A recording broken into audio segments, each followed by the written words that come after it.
Hi, I'm Francesca Rudkin and welcome to this Rialto Channel podcast. This month we're celebrating New Zealand-made documentaries and I'm thrilled to have David White to join me today. David is the writer and director of documentary Meat, a film that goes beyond the supermarket to look at where our meat comes from and how it ends up on our plates. David, welcome. Oh, hey, thanks for having me. Now let me guess, you probably produced this documentary as well? Yeah, I did indeed. Yeah, on all the bits and pieces. Excellent. That's how, as I said to Slavko Martinov, who did Pecking Order, that's how we make films in New Zealand, isn't it? Yeah, definitely. Like it's definitely a scenario where you kind of do all the jobs, especially with documentaries. And also, I came from a producing background, so I produced the She Had documentary many moons ago, which I love. And then a bunch of other television stuff as well. So I actually come from a producing background and then into directing as opposed to the other way, actually. I don't want to segue into Beautiful Machine, was it? Yeah.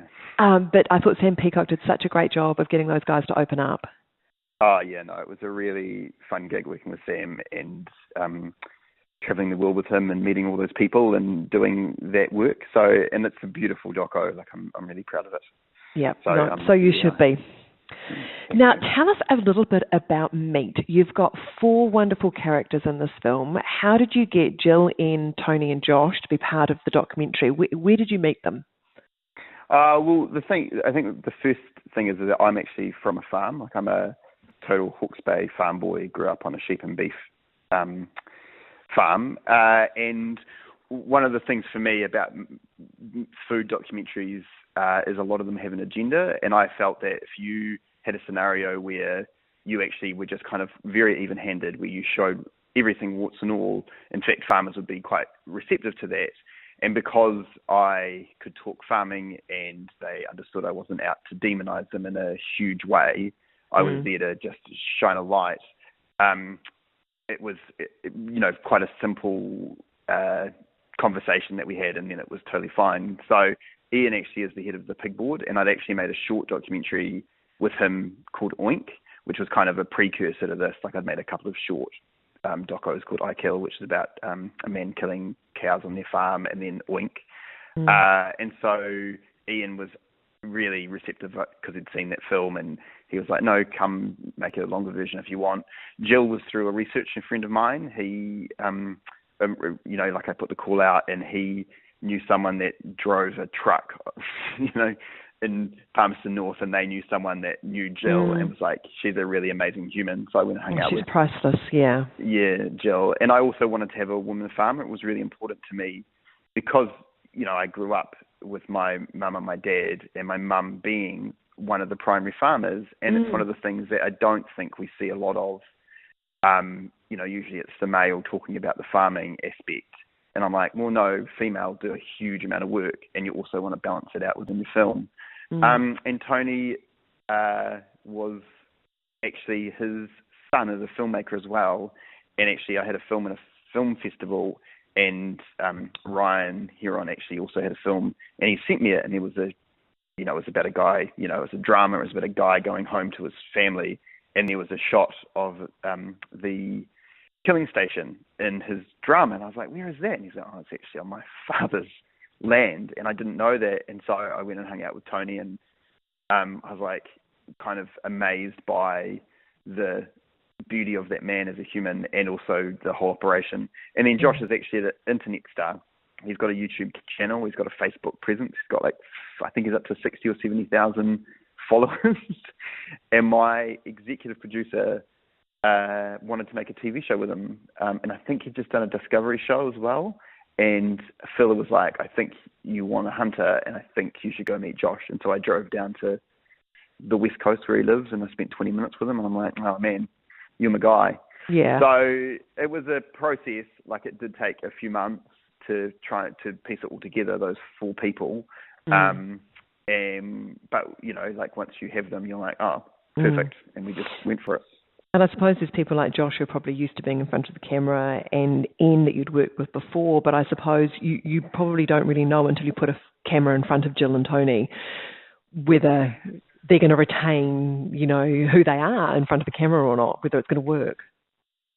Yeah, like, I've had occasions when, very rarely, but I do have had occasions where my people have not quite lived up to their own persona. Yeah. But with Tony and Jill, they were such genuine humans. And, Jill just didn't stop. It was kind of amazing. She was just like, yeah, you can come and film me, but I won't be changing the way that I work or anything. And was just very real. And we actually kind of realized quite quickly, like Paul and I, who's my cinematographer and editor, and because it was a very small team, it was just Paul and I as well, because I like to, and that helps, I think, with forming a relationship with the characters, but also making them feel at ease, because there's only two people, and we basically become friends, and we actually live with them as well, or live down the road from them. So Ian, we went and stayed at their house because they're in the country. With Tony, we stayed at their house. Jill, we stayed just down the road from her, and so we'd just go to the pub at the end of the day and hang out. And so we actually created a really good friendship. And then slowly from that you can start to really delve into the world of them. But they were pretty amazing and very open with their lives, and just were like, go for a life. Pretty sweet. It's pretty amazing. And approximately sort of how much time did you spend with them? How long did it sort of take you to shoot the documentary?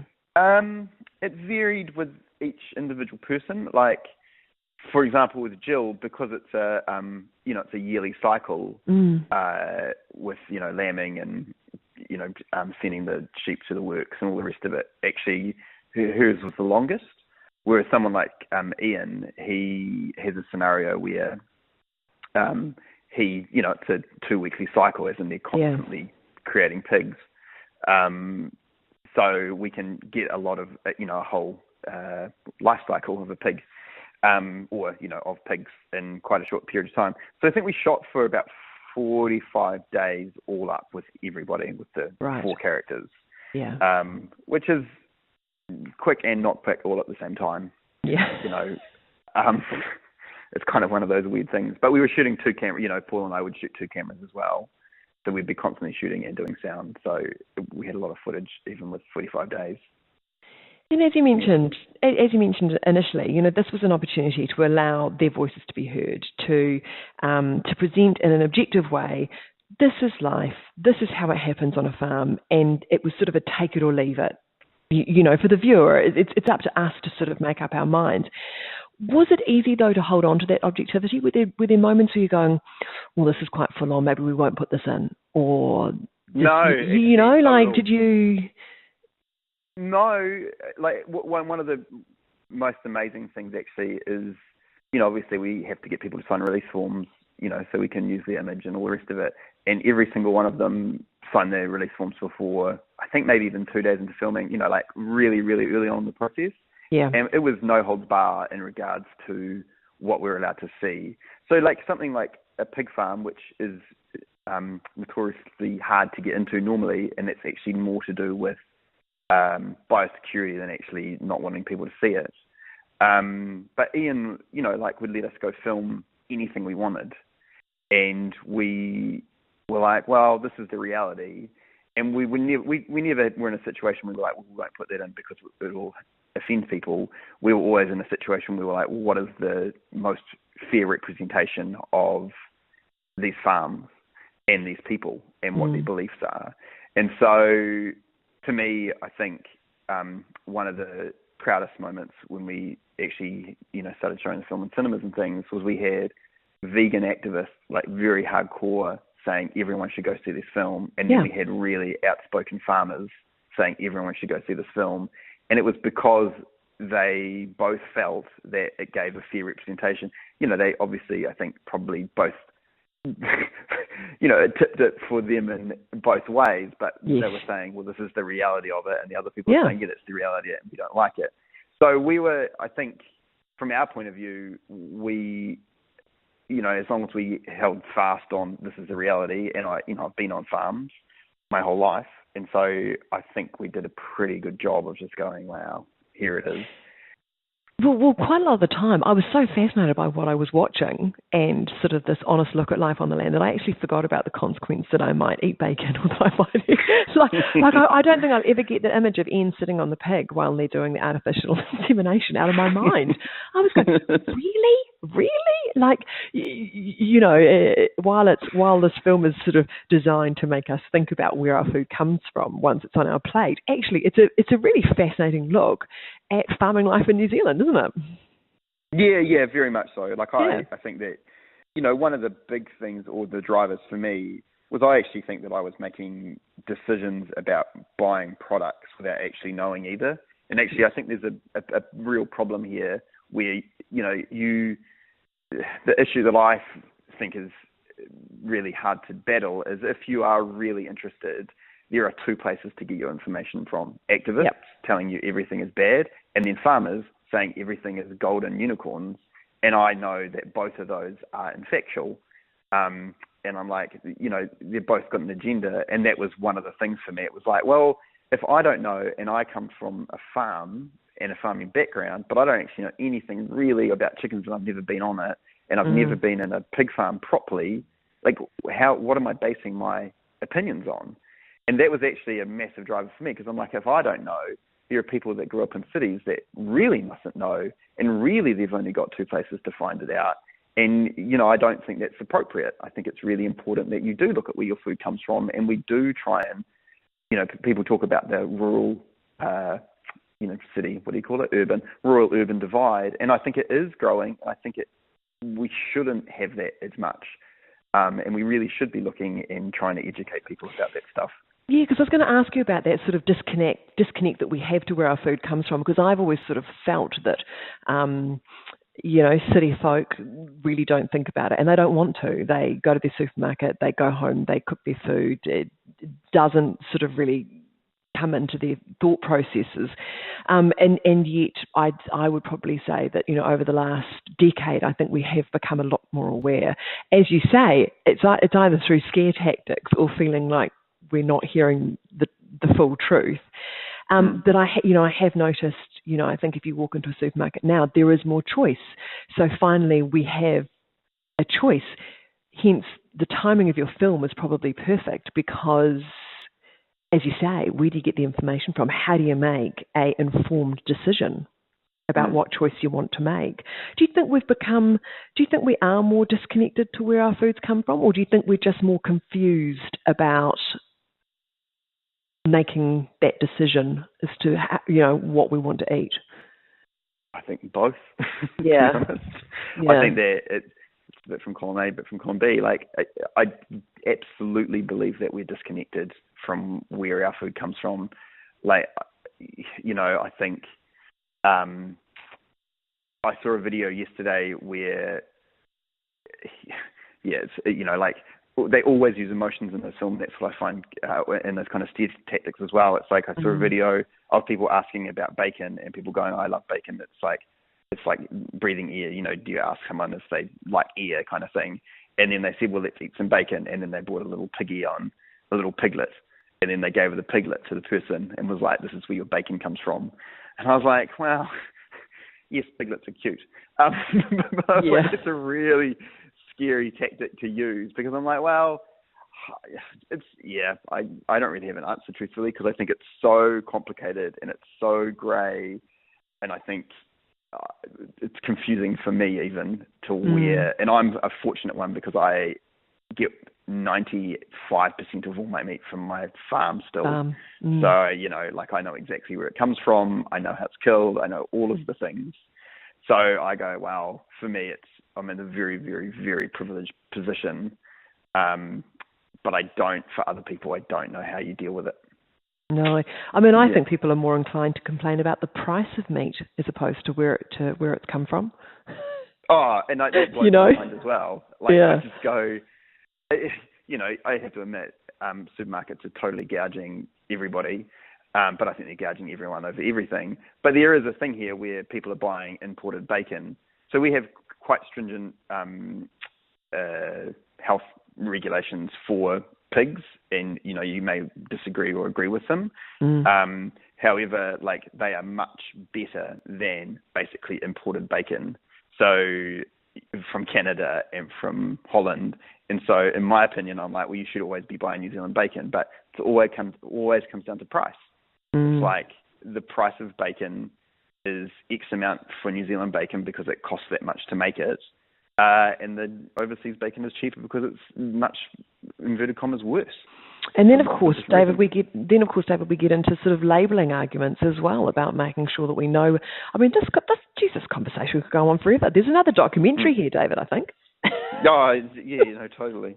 Yeah, I think it's a really important issue, yeah. Yeah, no, most definitely. And obviously, as you mentioned, you'd already done I Kill and Oink and other agricultural-based documentaries. This is clearly a subject you love. Where to next? Do you have any other... I've just finished shooting a comedy, actually. So that's a feature comedy called This Town. It stars Robin Malcolm. But that's also set in Hawke's Bay. So it's a comedy set in a rural agricultural life. So I don't think I'm getting away from it anytime soon, to be honest. Not moving too far away.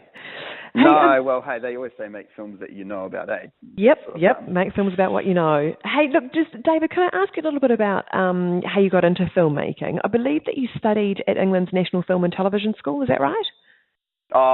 Yeah, I did what they call an EP course, which is Entrepreneurial Producing for the Creative Industries, which is a year-long course where you go and you learn about the 7 creative industries, so filmmaking, TV, drama, I don't know, TV, film, radio, theatre. As you can tell, I paid a lot of attention.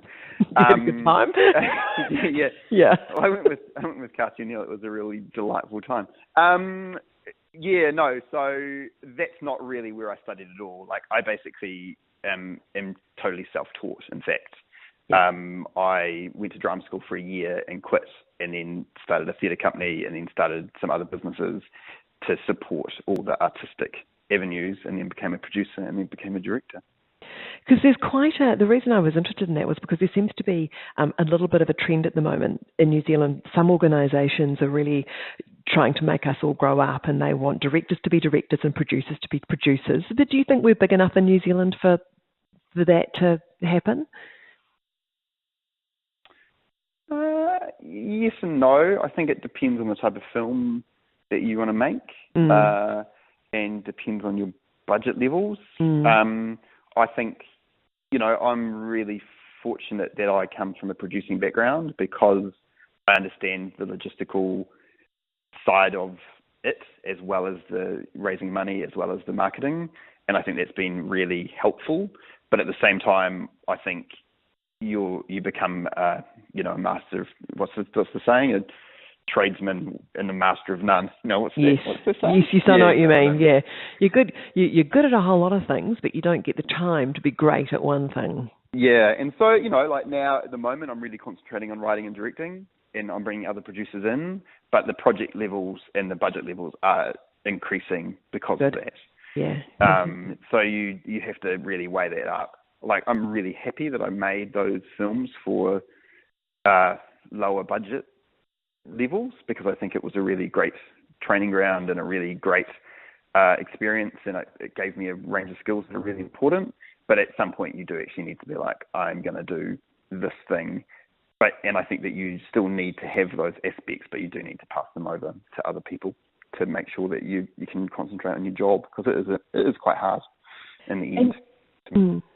And David, you've got one other skill that we haven't spoken about yet, and that is that you make a very good barbecue sauce.